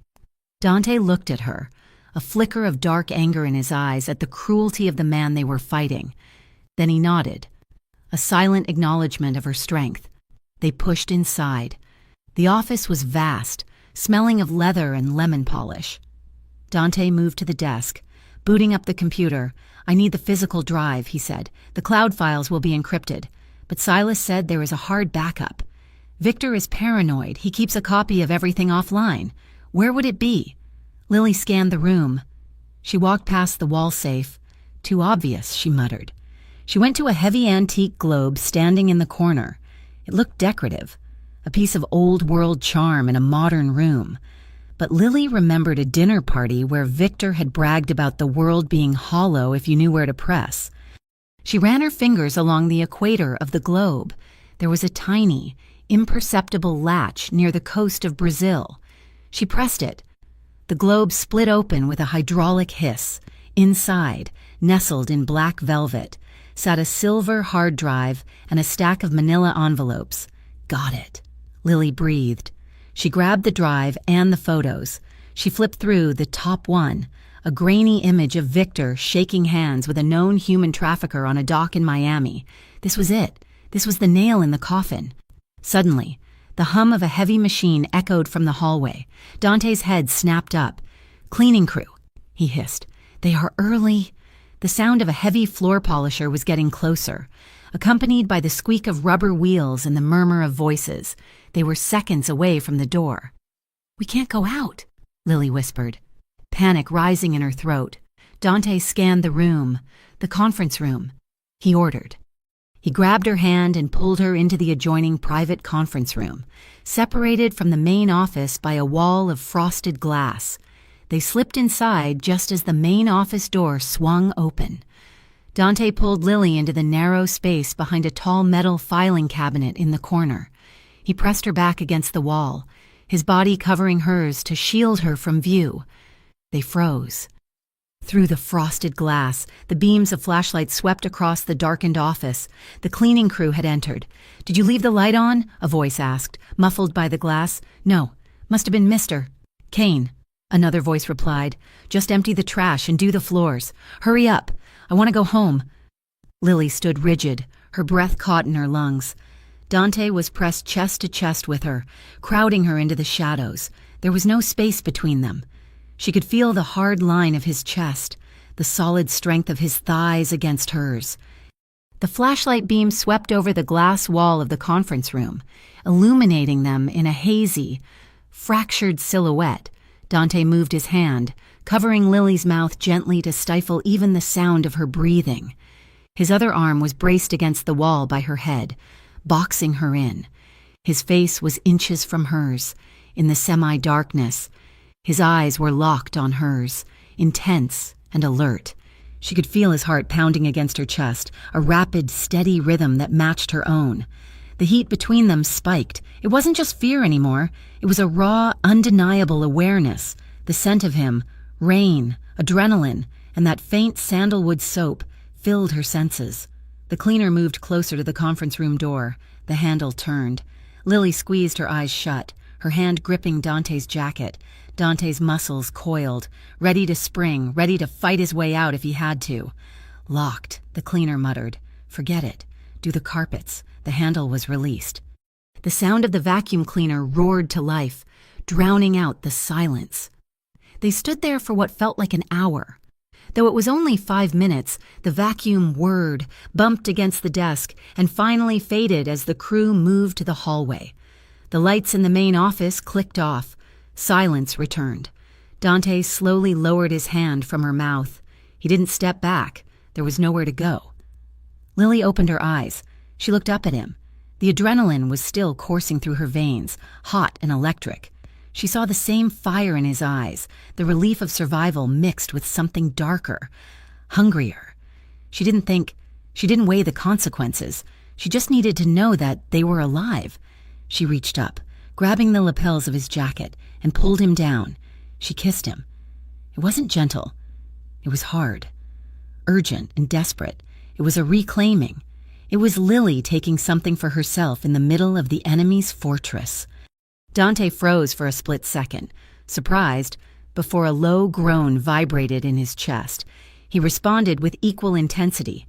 His hands dropped to her waist, gripping her firmly, pulling her body flush against his. He kissed her like he was breathing her in, his mouth moving over hers with a starving desperation. For a moment, the danger outside didn't exist. There was only the heat of his skin, the rough texture of his jaw, the taste of him. It was chaotic and messy and real. They broke apart, gasping for air, their foreheads resting against each other. Dante's hands were still on her waist, his thumbs pressing into her hips. He looked at her, his eyes blown wide, his pupils dilated. "We have to go," he whispered, his voice rough and breathless. "But—" He paused, running a hand over her hair, smoothing a stray strand. "This," he murmured, looking between her eyes. "Us. This is the only thing that feels real in this whole city of lies." Lily's eyes filled with sudden tears. She had spent her life being a prop in someone else's play, to be seen, to be wanted not for her name but for the fight in her soul. It was overwhelming. "I know," she whispered. "I know." Dante took a deep breath, schooling his features back into the mask of the soldier. "Come on," he said. "Let's finish this." They slipped out of the conference room and back into the hallway. The cleaning crew was gone. They made for the stairwell, moving fast. They descended 2 flights of stairs, aiming for the parking garage level where they could exit into the alley. Dante pushed the door open, scanning the concrete landing. "Clear," he signaled. They stepped out into the dim yellow light of the parking garage. Movement flickered in the periphery. Before Dante could react, a figure stepped out from behind a concrete pillar. It was a man in tactical gear, not a security guard, but a mercenary, one of Victor's private contractors. "Leaving so soon?" the man sneered. "Run!" Dante shouted, shoving Lily toward the exit ramp. He lunged at the mercenary just as the man reached for his weapon. Dante tackled him, driving his shoulder into the man's midsection. They crashed to the concrete floor in a tangle of limbs.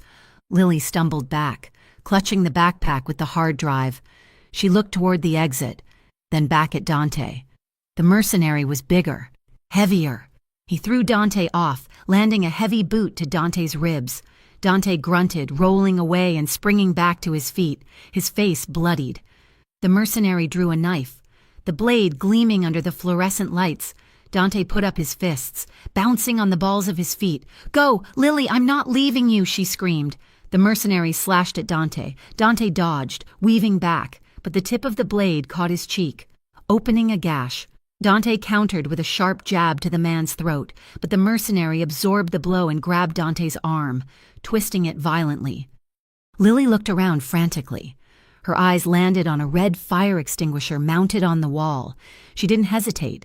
She grabbed it, the metal heavy and cold in her hands. She ripped it off the bracket as the mercenary pinned Dante against a car, raising the knife for a killing strike. Lily charged. She didn't scream. She didn't close her eyes. She swung the heavy canister with every ounce of rage and fear she possessed. The metal tank connected with the back of the mercenary's knee with a sickening crunch. The man howled in pain, his leg buckling. He collapsed sideways, his grip on Dante loosening. Dante didn't waste the opening. He delivered a powerful kick to the man's head, knocking him out cold. The mercenary slumped to the floor, motionless. Dante stood there, chest heaving, blood dripping from his cheek. He looked at the unconscious man, then at Lily. Lily was standing over them, still clutching the fire extinguisher, her chest rising and falling rapidly. She was shaking, but she wasn't crying. She looked fierce. "Nice swing." Dante wheezed, wiping blood from his jaw. Lily dropped the extinguisher. It clattered loudly on the concrete. "Let's go," she said, her voice trembling but firm. "Before he wakes up." They ran. They burst out into the back alley, the cold night air hitting their sweaty skin. They didn't stop running until they were 6 blocks away, disappearing into the labyrinth of the city. 2 hours later, they were in a motel room on the outskirts of the city. It was a place that rented rooms by the hour, smelling of stale cigarette smoke and industrial cleaner. The neon sign outside buzzed with a dying flicker, casting a periodic red glow through the thin curtains. Dante sat on the edge of the sagging mattress, his shirt off.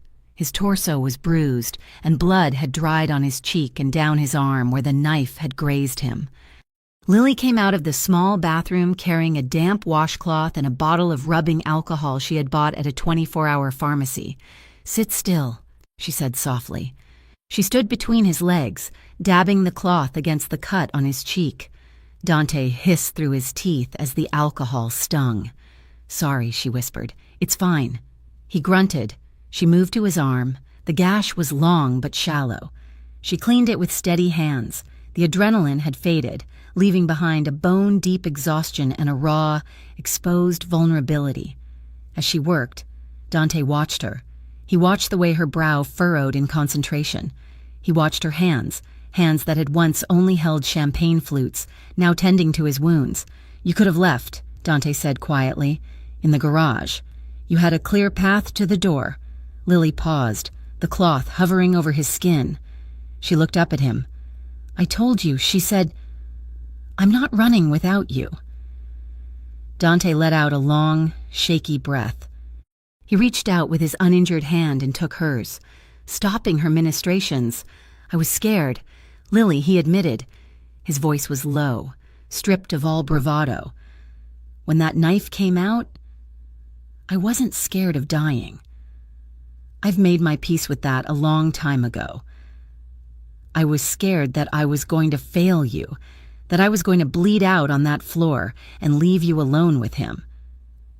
He looked at her, his eyes dark and wet. "I was scared of losing the only good thing that has ever happened to me." Lily's heart squeezed.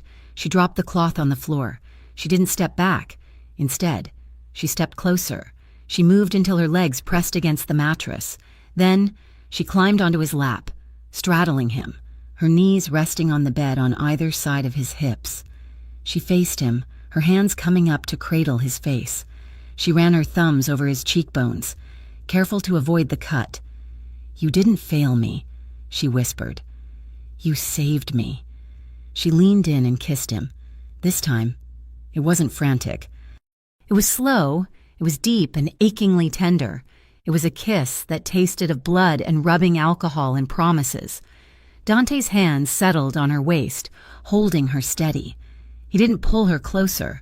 He just held her, as if she were something fragile and precious that he was terrified to break. Lily kissed the corner of his mouth, then his jaw, then the pulse point in his neck. Her fingers traced the muscles of his shoulders, memorizing the shape of him. She felt the tension leaving his body, felt him surrendering to her touch. She pulled back slightly to look at him, in the flickering red light of the neon sign. He looked beautiful and broken. "Stay with me," she whispered. "Just for tonight. No plans, no running, just us." "Always," Dante breathed. He leaned his forehead against hers. They sat there for a long time, wrapped in each other's arms, listening to the sirens wailing in the distance. The desire was there, a warm current running between them, but the exhaustion was stronger. The need for comfort outweighed the need for passion. Eventually, they lay down on the lumpy mattress, fully clothed, tangled together under the thin blanket. Dante pulled Lily against his chest, his arm draped protectively over her. Lily buried her face in his neck, listening to the steady beat of his heart. For the first time in days, they slept. But even in sleep, Dante's hand remained gripped on her waist, holding on tight as the world outside prepared to burn. The rendezvous point was a disused shipping container yard near the docks, a place where shadows stretched long and the salt air tasted of rust. Rain drummed a relentless rhythm against the metal roof of the car as Dante Moretti parked the sedan deep between two stacks of containers. He checked his watch. "She is late," he muttered. Lily Hart sat in the passenger seat, her hands clenched in her lap.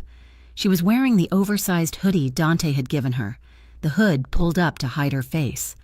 She looked at the bleak industrial landscape. "Are you sure we can trust her?" Lily asked, her voice tight. "My father plays golf with the district attorney. He has had dinner with the chief of police. There is no one in this city he does not own." "This one is different," Dante said, his eyes scanning the perimeter. "Elena Marquez has been trying to build a RICO case against Victor for 3 years. She hates your father's corruption more than I do." A pair of headlights cut through the gloom. A plain gray sedan rolled to a stop 20 feet away. A woman stepped out. She wore a trench coat and held an umbrella, her posture straight and unyielding. "Stay here," Dante said. "No," Lily said. "I am coming with you. It is my life on the table." Dante hesitated, then nodded. They stepped out into the rain. Elena Marquez watched them approach. She was younger than Lily expected, perhaps in her mid-30s, with sharp features and tired eyes that suggested she had not slept in a week. "Mr. Moretti," Elena said. Her voice was calm, professional, and this must be Miss Hart. Lily flinched at her own name. She expected the judgment she always saw in the eyes of law enforcement, the assumption that she was a spoiled socialite caught up in a bad game. "Miss Hart," Elena continued, her tone softening unexpectedly, "I want you to know that your safety is my primary concern. I know what it takes to leave a situation like the one you were in. It was brave." Lily blinked, the rain mixing with the sudden moisture in her eyes. It was the first time anyone outside of Dante had called her brave. It was the first time an authority figure had looked at her and seen a victim, not an accomplice or a pawn. Dante stepped forward, shielding Lily slightly with his body. "We have the drive," Dante said. "Financial records, offshore accounts, proof of bribes paid to city officials, including payments traceable to Charles Hart. And we have photos of Victor meeting with cartel liaisons." Elena nodded, her expression grim but satisfied. "That is a start. But to make the charges stick, to really take down the network, I need a witness. I need someone who can contextualize the data. I will testify," Dante said immediately. "I will walk you through every transaction. I will give you the names of the middlemen." Elena looked at him.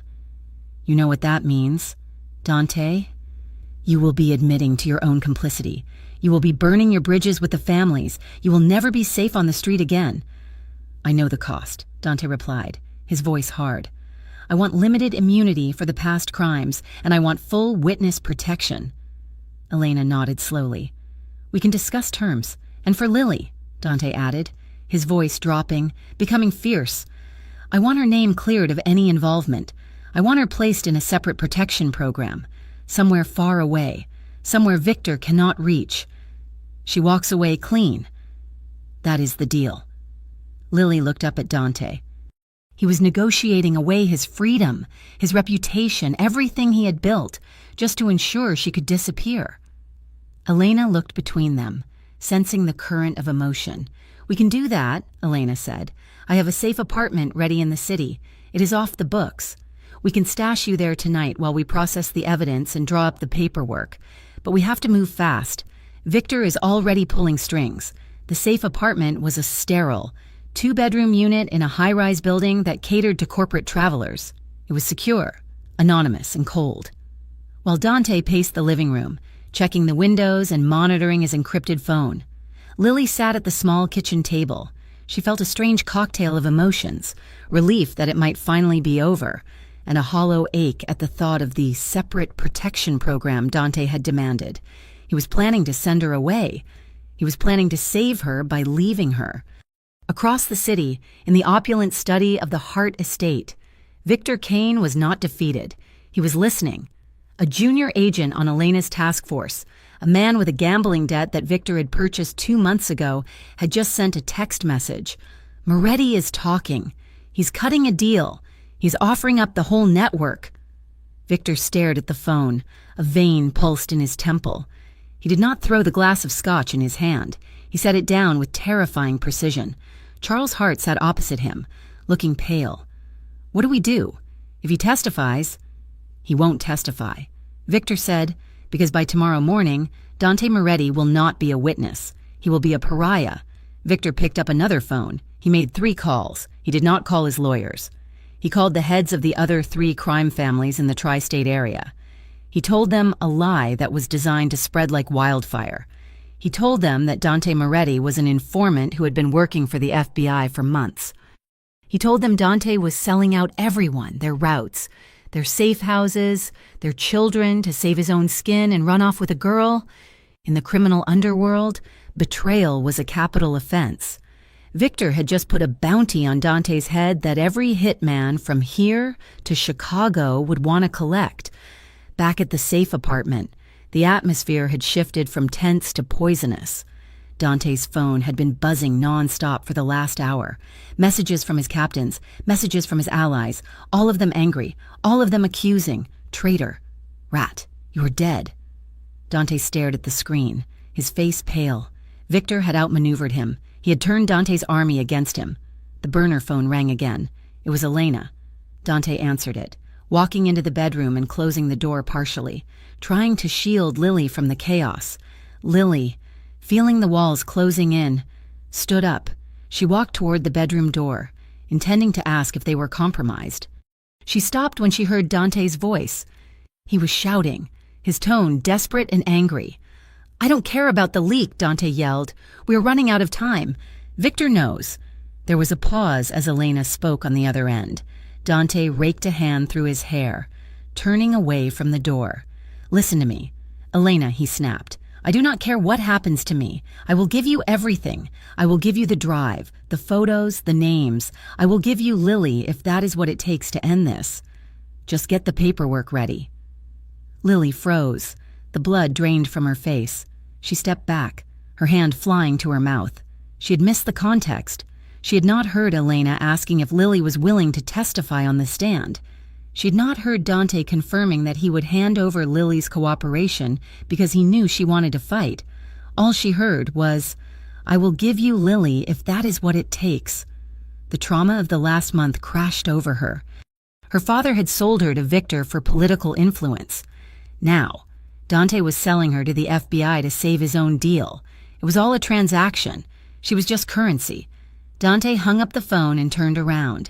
He saw Lily standing in the doorway, her face a mask of betrayal. "Lily?" he said, stepping toward her. "We have a problem. Victor leaked the—" "You liar," Lily whispered. Dante stopped. "What?" "I heard you," she said, her voice trembling with rage. "I heard you tell her you would give me to them." Dante's eyes widened. "No, Lily, that is not what I meant. I was talking about the evidence. I was talking about—" "You were talking about a deal," Lily shouted, stepping back, "just like my father, just like Victor. You made me trust you. You made me think you were different, but you are just another man looking for a payout." Dante stepped forward, reaching for her. "Lily, stop. You are scared. You are not listening. Do not touch me," she screamed. She flinched away from his hand, and the hurt on Dante's face was immediate and gut-wrenching. He stopped, his hand hovering in the air. He looked exhausted, cornered, and terrifyingly human. "I am trying to save your life," he said, his voice cracking. "My own people are hunting me right now. I have a target on my back because of you. And you think I am selling you out?" "I don't know what to think," Lily cried, "but I know I am done being a bargaining chip." Dante stared at her, frustration warring with fear. He didn't have time to de-escalate this. He needed to secure the extraction. "I have to go meet Elena's courier to sign the initial papers," he said, his voice turning cold as a defense mechanism. "Stay here. Lock the door. We will talk when I get back." He grabbed his jacket and stormed out of the apartment, slamming the door behind him. Lily stood in the silence, shaking. She felt foolish. She felt used. She looked at the backpack Dante had left on the table. The hard drive was inside. She wiped her eyes. Her expression hardened. She was done waiting for men to save her. She was done waiting for men to trade her. She walked over to the backpack and took out the silver hard drive. She shoved it into her purse. The Golden Anchor Club was a fortress of old money. It sat on a pier overlooking the dark water, a place where business was conducted in hushed tones over 50-year-old scotch. Lily walked into the lobby. She had ditched the hoodie. She'd gone to a boutique on the way and bought a simple, elegant black dress using an emergency credit card she had hidden in her shoe, a card her father thought he had canceled, but the bank notification had gone to her old email. She looked like Lily Hart again, cold, beautiful, composed. She walked up to the maitre d'. "Tell Victor Kane that I am here," she said, "and tell him I have the drive." 10 minutes later, she was sitting in a private dining room. The room was soundproofed, lined with velvet. A single crystal chandelier hung above the table. She opened her purse and checked the recording app on her phone. It was running. She placed the phone face down on the table, hidden beneath a linen napkin. The door opened. Victor walked in. He did not look angry. He looked smug. He wore a tuxedo, as if he had just come from the opera. Behind him, Charles Hart entered. Her father looked tired, his face gray, but his eyes were hard. "Lily," Charles said, shaking his head, "look at you. You look terrible." "I am fine." "Father," Lily said, her voice icy. Victor pulled out a chair and sat opposite her. He placed his hands on the table. "I knew you would come to your senses." Victor said, "Smoothie. That street trash was never going to make you happy. He's a brute. You belong with us." "I am here to make a trade," Lily said. Victor raised an eyebrow. "A trade? You are in no position to bargain. My dear, you are my wife." "Well, almost." "I have the drive," Lily said. She placed her hand on her purse. The originals, the photos, the ledgers. Victor's eyes flickered to the purse. "And what do you want?" he asked. "I want you to admit it," Lily said. She leaned forward. "I want you to tell me, to my face, what you did." Victor laughed. It was a dry, humorless sound. "Why?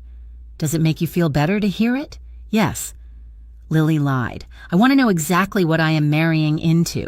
Did you order the fire at the shipyard last year? Did you pay off the zoning commissioner to condemn the tenements?" Victor smiled. He was enjoying this. He thought he had won. He thought she was submitting, needing only to understand the extent of his power to accept it. "I did what was necessary," Victor said. "The shipyard was a liability. The fire expedited the insurance claim. And the commissioner? Everyone has a price. Lily, even your father." Lily looked at Charles. He looked away, ashamed but complicit. "And the threats," Lily pressed. "You told me you would hurt Mia. You told me you would ruin her life." Victor leaned back, crossing his legs. "Mia is a sweet girl. It would be a shame if she fell in with the wrong crowd. Control. Lily is about leverage. I do what I must to protect my investments, and you are my most valuable investment." Got him, Lily thought. Her heart was pounding. She had the confession. She had the threats. She glanced down at the napkin where her phone was hidden. Just a quick flicker of her eyes. It was a mistake. Victor saw it. His smile vanished instantly. His eyes went flat and dead. He stood up. "What is under the napkin?" "Lily?" Lily froze. "Nothing." Victor moved faster than she expected. He reached across the table and ripped the napkin away. The phone sat there, the screen glowing. The recording timer was ticking. 4:12. Victor stared at the phone. Then he looked at Lily. "You stupid girl," he whispered. He grabbed the phone and threw it against the wall. It shattered with a sickening crunch. He signaled to the door. Two of his men, who had been waiting outside, stepped in. "Grab her," Victor ordered. "No!" Lily screamed. She jumped up, grabbing a steak knife from the table setting. One of the guards slapped the knife out of her hand effortlessly. He grabbed her arms and pinned them behind her back. Charles Hart stood up. He looked at the shattered phone, then at his daughter. "I am disappointed." "Lily," Charles said.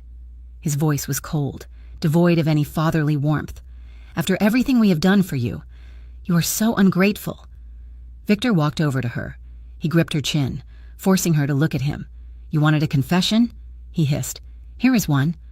I am going to kill him, and you are going to watch." The penthouse was on the 45th floor of the Kane Tower. It was a fortress of glass overlooking the glittering city. Lily was thrown onto a leather sofa. Her hands were zip-tied behind her back. Victor stood by the massive television screen on the wall. He held a remote. "You thought you could outsmart me," Victor said calmly. "You thought you could run to the feds. I own this city. Lily, I knew about your little meeting before you even parked the car." He turned on the TV. It showed a grainy black and white feed from a security camera. Lily squinted. It was the lobby of the Golden Anchor Club. "I sent a message to your friend Dante," Victor said. "I told him I had you. I told him to come alone if he wanted you to live." On the screen, the front doors of the club burst open. Dante Moretti walked in. He was alone. He held a gun in one hand, but he wasn't taking cover. He was walking straight into the center of the room, scanning for her. He looked frantic. He looked terrified. He didn't look like a man who had betrayed her. He looked like a man who was walking into a meat grinder to save her. "No," Lily whispered. "Dante, don't." Victor smiled. "The narrative is simple," he explained. "A drug deal gone wrong. Dante Moretti, a known criminal, broke into my club to extort me. He killed my fiancée in a fit of rage, and then my security team was forced to put him down." Lily felt the blood freeze in her veins. "You are going to kill me?" she asked. Victor looked at her with genuine pity. "You are damaged goods now. Lily, you ran. You talked to the police. You are a liability. But in death, you will be a saint, the tragic bride murdered by a monster. Your father will start a charity in your name. It will be beautiful." On the screen, 3 of Victor's mercenaries stepped out from the shadows behind Dante. They raised their weapons. Dante didn't see them. He was screaming Lily's name. Lily screamed at the screen, thrashing against her bonds. "Dante! Behind you!" Victor pressed a button on the remote, unmuting the audio. "Lily!" Dante's voice roared through the penthouse speakers, distorted and raw. "Victor, if you touch her, I will kill you." Victor laughed. "Say goodbye, Lily." He picked up a phone and spoke one word. Now, on the screen, the mercenaries opened fire. The rain had turned into a deluge, hammering against the windshield of the black SUV parked 2 blocks away from the Kane Tower. Inside, the atmosphere was suffocatingly tense. Dante Moretti sat in the passenger seat, checking the magazine of his handgun for the 3rd time. His hands were steady, but his jaw was clenched so tight a muscle feathered in his cheek. Beside the vehicle, huddled under an awning, Elena Marquez was speaking rapidly into a radio headset. She signaled to Dante, who rolled down the window. "We have a lock on the penthouse," Elena said, her voice fighting the sound of the rain. "Thermal imaging shows 6 heat signatures. 2 are seated, 4 are moving. Victor, Charles, and 4 guards. Lily is likely one of the seated ones." Dante nodded grimly. "I am going in." "You cannot go in guns blazing." "Dante," Elena warned, grabbing the door frame. "If you breach that door with force, Victor will kill her before you clear the hallway, and he has nothing left to lose. I am not going to let her die because you want to follow procedure," Dante snarled. "I don't care about procedure," Elena snapped back. "I care about keeping her alive. Listen to me. Go in alone. Play the desperate lover. Distract him. Get him talking. My team is setting up on the roof and the stairwell. We need 5 minutes to breach the perimeter silently. You have to buy us that time." Dante looked up at the towering glass spire disappearing into the fog. He hated it. He hated trusting the feds, but he knew she was right. If he stormed in, Lily would be collateral damage. 5 minutes, Dante said. "If you are not in that room in 5 minutes, I am killing everyone inside." Inside the penthouse, the air smelled of expensive lilies, the same scent that had suffocated Lily on her wedding day. Lily stood in the center of the living room. Victor had forced her to change. The jeans and hoodie were gone, replaced by a white silk evening gown that looked disturbingly like a wedding dress. It was a mockery, a costume for her execution. Charles Hart sat at a glass desk in the corner, calmly signing documents. "After the incident," Charles said, not looking up, "we will release a statement regarding her mental health struggles. The foundation will announce a scholarship in her name. It will look very tasteful. Victor." Victor stood by the window, swirling a glass of scotch. He looked at Lily with a cold, terrifying appreciation. "You really do look beautiful. Lily, it is a shame. You would have made a perfect wife if you had just learned to listen." Lily didn't answer. She stood rigid, her hands trembling at her sides. She was terrified, but beneath the fear, a cold rage was solidifying in her gut. She had spent her life listening.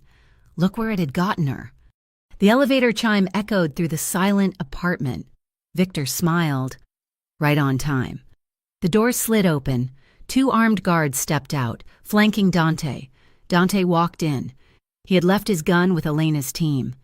He held his hands up, palms open, showing he was unarmed. His clothes were soaked from the rain, his hair plastered to his forehead.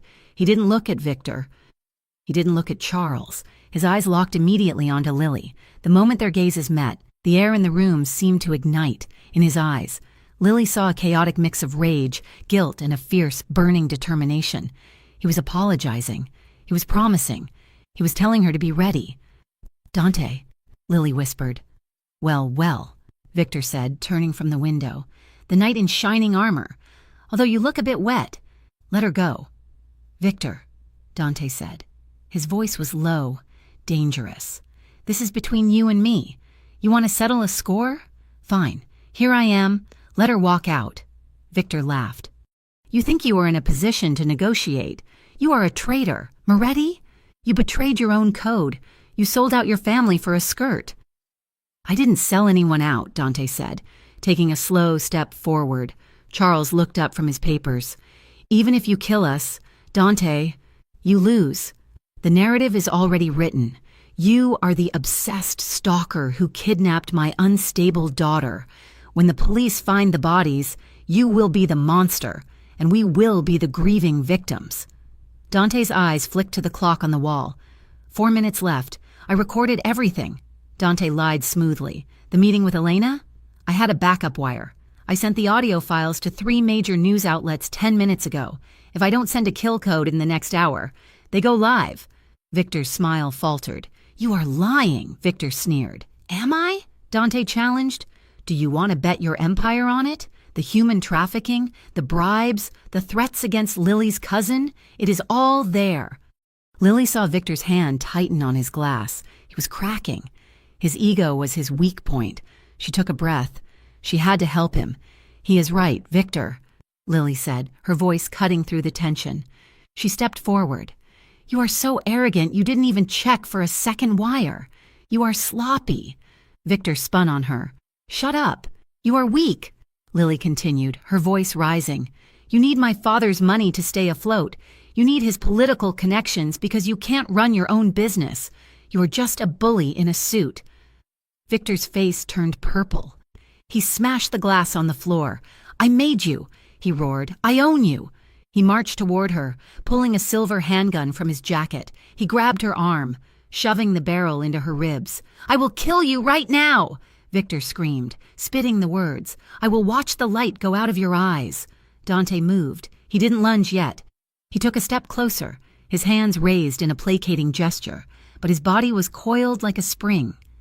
"Victor, listen to me," Dante said, his voice dropping to a hypnotic rhythm. "You don't want to do this. You want to win. Killing her admits defeat. 3 minutes." Victor ignored him. He was shaking with rage. "I will burn it all down. She is mine." Lily looked at Dante. He gave a microscopic nod.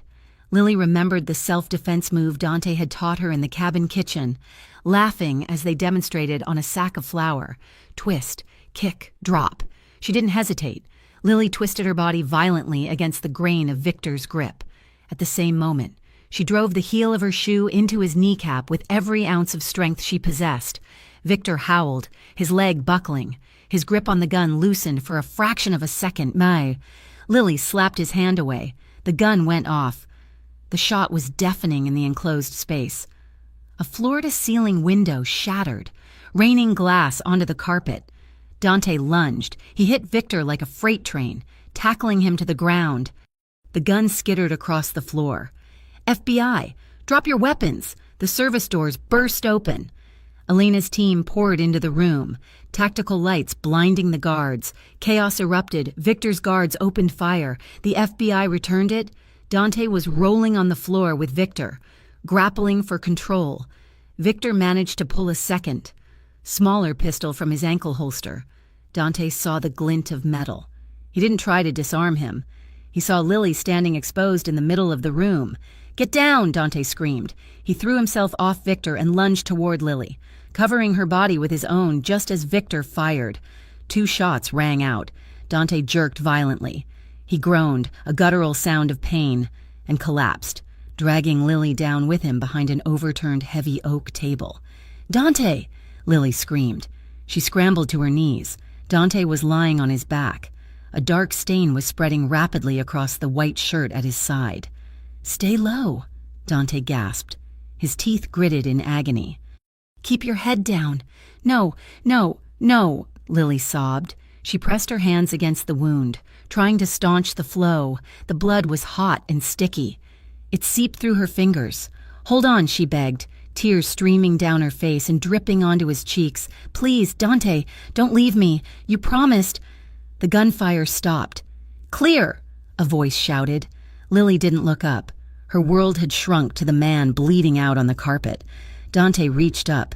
His hand was shaking. He cupped her face, smearing a streak of blood on her cheek. "Lily," he whispered. He pulled her down. She collapsed against his chest, sobbing. He kissed her. It wasn't a gentle kiss. It was desperate. It tasted of salt and iron and fear. It was a goodbye and a plea and a declaration all at once. "I love you," he gasped against her lips. "I would rather die here, free, with you, than live in a world where you are caged." "Dante." "Stop talking," Lily cried. "Help! We need a medic." Elena appeared above them. Her face was pale. She pressed a radio to her shoulder. "Officer down, I need a bus now." Across the room, Victor was pinned to the floor in handcuffs, screaming obscenities. Charles Hart was being led away, his head bowed, his empire crumbling in real time. Dante's eyes fluttered closed. His hand slipped from Lily's face. "Dante!" Lily screamed, shaking him. "Stay with me." The hospital waiting room was sterile and silent. Lily sat in a plastic chair, still wearing the ruined silk gown, now stained with Dante's blood. She refused to change. She refused to leave. Elena sat next to her. "He's out of surgery," Elena said softly. "The bullet missed the artery. He's going to make it." Lily let out a breath that was half sob. She covered her face with her hands. "We got everything," Elena continued. "The drive, the recording, the body cam footage. Your father is being charged with conspiracy, fraud, and accessory to kidnapping. Victor is looking at life without parole." Lily lowered her hands. She looked at Elena. Her eyes were red-rimmed but clear. "I want to make a statement," Lily said. "On the record, now." Elena nodded. "I have a recorder." Lily straightened her spine. She looked at the recorder as Elena set it on the table. "My name is Lily Hart," she began, her voice cracking but gaining strength with every word, "and I want to tell you about the wedding of fear I escaped. 2 hours later." Lily walked into the recovery room. Dante was lying in the bed, hooked up to monitors. He looked pale, but his chest was rising and falling in a steady rhythm. Lily pulled a chair up to the bedside. She took his hand. It was warm. She sat there for an hour, just watching him breathe, confirming that he was real, that he was alive. Dante stirred. His eyelids fluttered. He groaned softly. Lily squeezed his hand. "I'm here." Dante opened his eyes. They were hazy, but they focused on her face.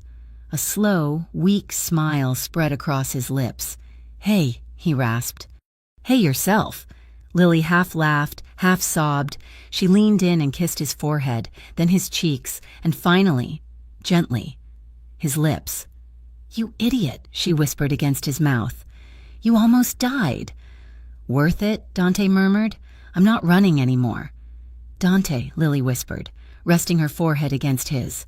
"I am done running, except with you, if you will still have me." Dante moved his hand, squeezing hers weakly.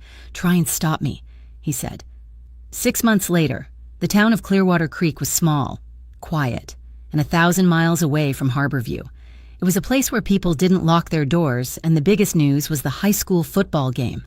On the edge of town, there was a garage called Miller's Auto. Attached to it was a small cafe that smelled of fresh cinnamon rolls and strong coffee. It was closing time. The sun was setting, casting a warm orange glow through the windows. Dante wiped his hands on a rag. He wore grease-stained coveralls with the name Sarah's embroidered on the pocket, a joke Lily had insisted on. He looked healthier, the lines of stress around his eyes smoothed away by months of honest work. He walked into the cafe side. Lily was wiping down the counter. She had flour on her cheek from a baking experiment that had gone slightly wrong. She was humming a jazz tune, the same one they had danced to in the cabin. She looked up as he entered. Her eyes lit up. "Hey, stranger," she smiled. "We're closed. I know the owner." Dante grinned. "I think I can get a late coffee." He walked around the counter. He reached out and brushed his thumb against her cheek. wiping away the smudge of flour. His touch was familiar now, confident and tender. He leaned in and kissed her. It was a slow, lazy kiss, a kiss born of safety and routine and deep, abiding love. Their bodies relaxed against each other, fitting together like puzzle pieces. Lily pulled back, smiling. She reached into her apron pocket and pulled out a small velvet box. "You know," she teased, turning the box over in her fingers, "I never really got a wedding I chose." Dante paused. He looked at the box. He suddenly looked nervous in a way he never had when facing down gunmen. Are you asking me?" he stammered. Lily opened the box. Inside was a simple silver band she had bought from the local jeweler down the street.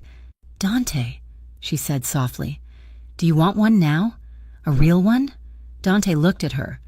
He saw the woman who had saved his life, the woman who had fought for her freedom, the woman who made his coffee every morning and laughed at his bad jokes.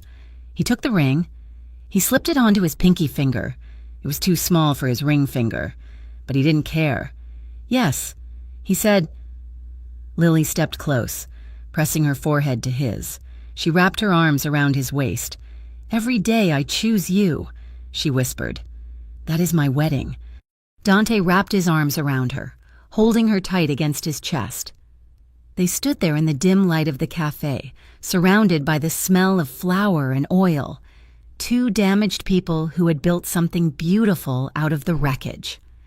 Outside, the town was quiet, the past was gone, and for the first time, the future was theirs. "Thank you so much for listening to Run With Me," she cried. "I hope you enjoyed Lily and Dante's journey from fear to freedom. I would love to know where you are listening from today. Please leave a comment down below and let me know your country or city. Also, don't forget to subscribe to Mafia romance stories for more emotional and thrilling tales. Share your thoughts on the ending. Did you like that Lily was the one to propose? See you in the next story.